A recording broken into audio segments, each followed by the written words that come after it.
Hi and welcome to The Practice Gap, the podcast for closing the gap between the practice you have and the one that you want.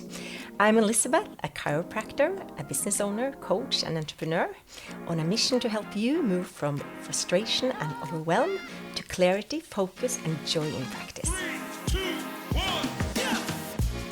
Welcome back, Tone. I'm so happy to have you back in our studio. I'm delighted to be here. Thank you so much. We're having so much fun. Yes. Today we are going to talk about patient communication and also metaphors. Yes. Because when you are starting out, patient communication is difficult. It's hard. You have all this knowledge and you want to share and you want to help, but it's kind of difficult to start. Could you give the audience some tips and thoughts and just share some of the knowledge with us? Yeah, I think there are so many experts out there on communication, and they have this psychological side, this and that and so on. The most important thing is that whoever comes through the door, that they're treated like a VIP, you know, that if they are a new patient or they have been coming for 2 years or for 10 years, that every single visit they come, they know that you have the absolute 100% focus on them. That's really important. That's a lot. I never heard that expression as a VIP. That's a really nice picture. I like that's a nice metaphor. Yeah, and I think from reception and from the way when they call and when they come in and when they come in and I think we will always have patients that we don't like, or it's easier to like, or we don't understand, and so on. I think it's important that you start practicing looking at what there's a commonality or something, even if it's a grain of something that you find as a commonality, and you work with that, and you'll find that most of the patients that you work with, you will eventually like. And it also depends on whether you are actually helping them, because then they will become more open and more likable back. Because you can have a new patient coming in and you think, oh my goodness, they are so rude, or they're so cold, but most of the time they're just scared. They're scared because they don't know who you are. You are an unknown. They don't know what you're going to do. Are you going to help them, or you're going to make them worse? And you can have a patient who walks in like that, and once you have worked with them and reassured them what you're going to do, they walk out completely differently. And reception, they go, whoa, that's not the same person who walked in. That's about communication. So we had a really interesting exercise recently where we asked patients to write down on a flipboard how they felt after they've been cared at our clinic, at Luxyard Clinic. So just to clarify, so you had like a flip over just in reception? Yeah, in reception we had a flip chart, and we just wrote, how do you feel after your treatment at Luxyard, for all the practitioners, and that gives you a really good idea how the patients feel. And it was fantastic for all the ages. Like children were saying how they felt, and adults. And one of them said, realigned and understood. Wow, that is beautiful. And so it brings it back to that, well, patients need to feel seen, heard, and valued. And if you can do that, then that's part of your basics of communication. So it's really important that they fill out a form before they come in, that you've read it, so you have an idea of who they are already. Then they know that you've already taken time to think about who I am. Then you go over that, and you then bring out different aspects. And then again, one of the golden rules of communication is to repeat back, am I right that you're saying this? Is this what you mean? And they go, yeah, that's what you mean. And they understood me.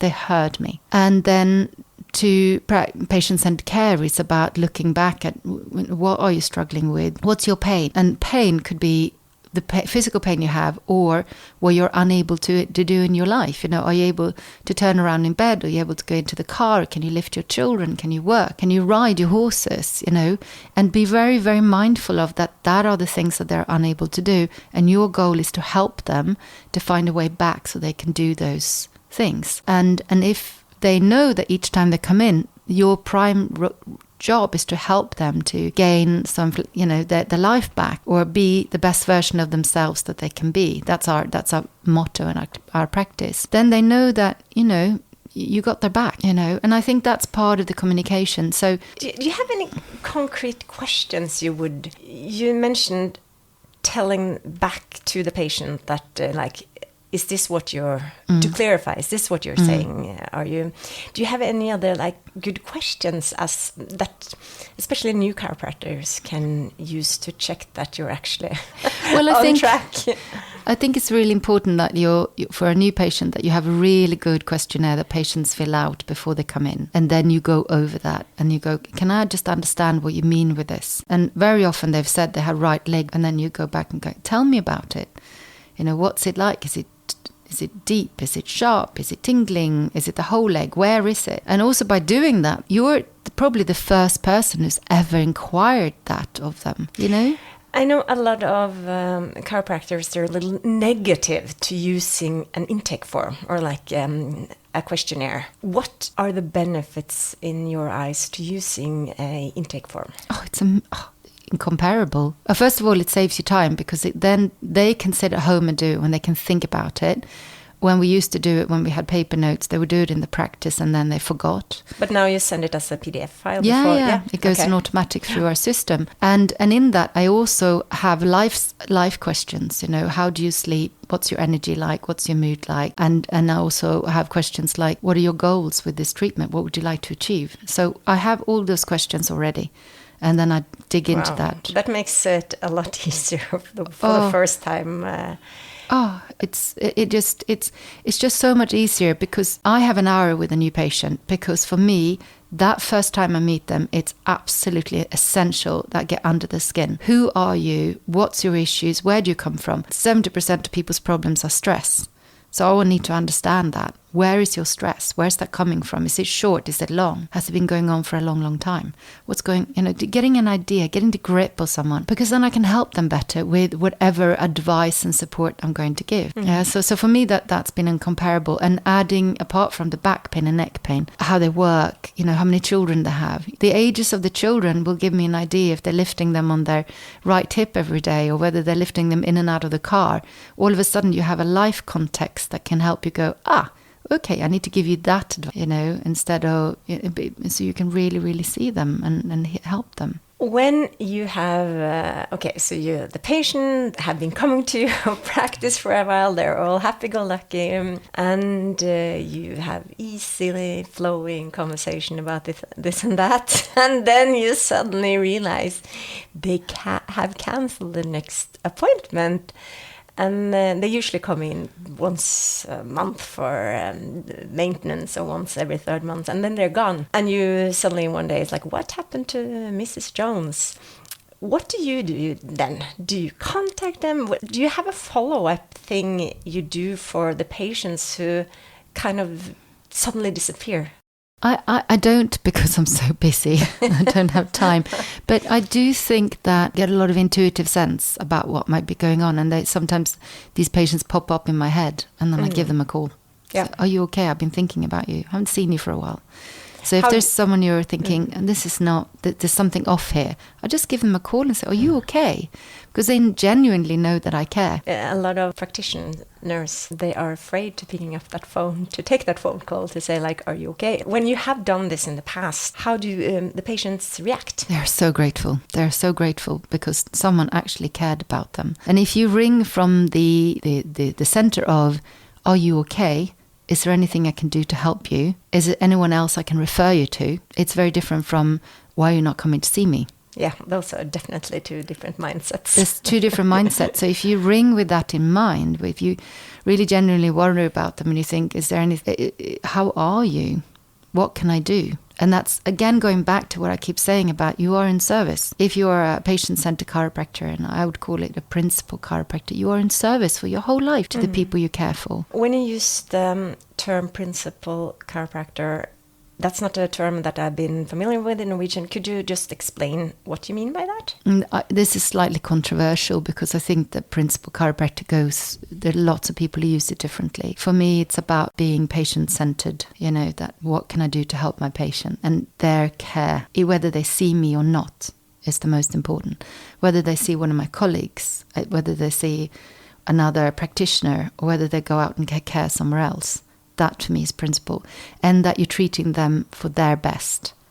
But that's my definition. So there might be other definitions out there. When a new chiropractor comes to work with you and you are going to help them with communication or how to become a better patient communicator, what are some tools you can give the chiropractor or the practitioner? Well, I think it's about learning your communication style. What kind of communicator are you as a chiropractor? And there's so many different ways that you can communicate what you do. And it's also getting a little bit of an idea what the patients do. So there are a lot of chiropractors, for instance, who they have a questionnaire to the patient to understand whether they're visual or whether they're tactile or whether they like statistics. And then they communicate with them via statistics or via the spine, or they touch the body. And so I don't do that particularly because I think I just have a sense, and I've been in practice for such a long time. But it's also important to understand your style. And so in a day, I will change the way I speak to my different patients, and I will level my language to who I speak to. And obviously I treat a lot of children. So then I have language around with children. We make it simple. We say, have you got angry bones today or grumpy bones? And we're going to help you have happy bones. And children can relate to that. Oh, that's a beautiful metaphor. Oh, it's just so easy. And children come in and the parents say, can you tell Tony if you've had any grumpy bones this time, between last time and this time? I'm definitely going to use that, grumpy bones. I love it. Yeah. And it goes back to the concept, which is my new wonderful buzzword, which is interoception. And interoception is the word that means that having an inner body awareness. So you have proprioception, which is about, spatial awareness. But interoception is about inner body awareness. And I believe that when you have manual therapy, you improve your inner body awareness. So patients who come into us for the first time have never had chiropractic or manual therapy. They don't have a good sense of what the body is telling them. And so again, it comes back to these metaphors. The body is communicating with us every single time, all the time. It communicates with your brain.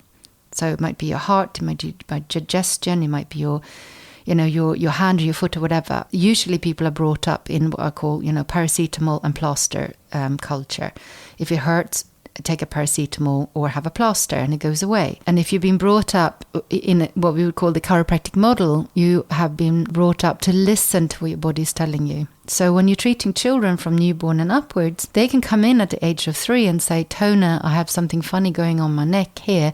I've got the grumpy bone in my chest here. Or they can say to the parents at 5 or whatever, Mom, I need to go and see Tona, there's something's off.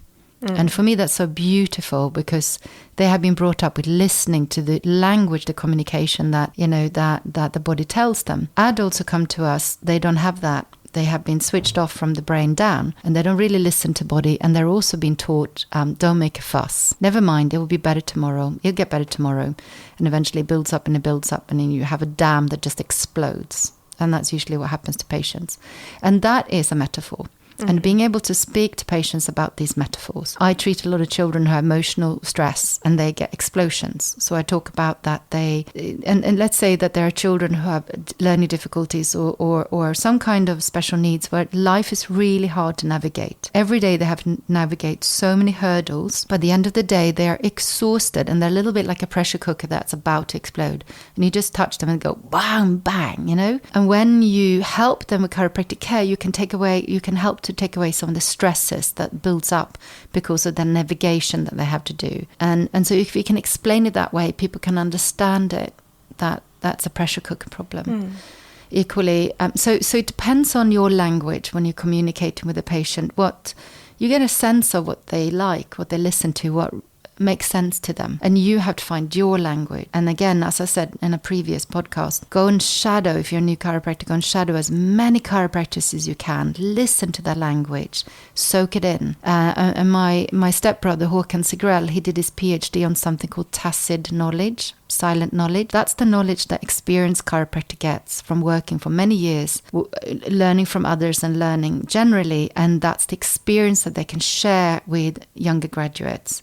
So there's a massive value of learning from others of how they speak. Well, thank you so much, Tone. A lot of good metaphors there and a lot of good advice again. I am so happy that you've come here. Now you're off back to England to help more patients and to be in your lovely office and also work with all the young people in your community that I know that you are very eager to help as well as your patients. I'm looking forward to maybe have you visit next time you come to Norway. Thank you. Thank you so much. And I just want to, just a final word, to just say one of the biggest things in chiropractic, and I thought about this morning, keep being humble. Yeah. Being humble, being open to learning more, because you're never ever going to be the finished article. But equally, don't feel like you're not good enough because you don't think you know it all. Nobody will know it all. But what you know right now is enough for the patient in front of you, as long as you're open and you're there and you have focus on them. And then next year you'll have more experience and more learning. But right now, the knowledge you have right now is enough to help that patient. That's really important. And that's actually a really wonderful affirmation to have. It's like, I already know enough to go out there, and we will learn the whole life. That's the beauty of living. Don't ever think that you're not good enough, and if you struggle with something, go and learn about it or get advice about it. But your skill you have when you graduate is enough to help people, and start there. It's a whole new episode there. We're never going to finish here. You're never going to send me back to England, know, are you? You have to stay here with me. Okay, well, and then I'm really looking forward to for you coming back. Okay, thank you, Tone. Thank you for having me.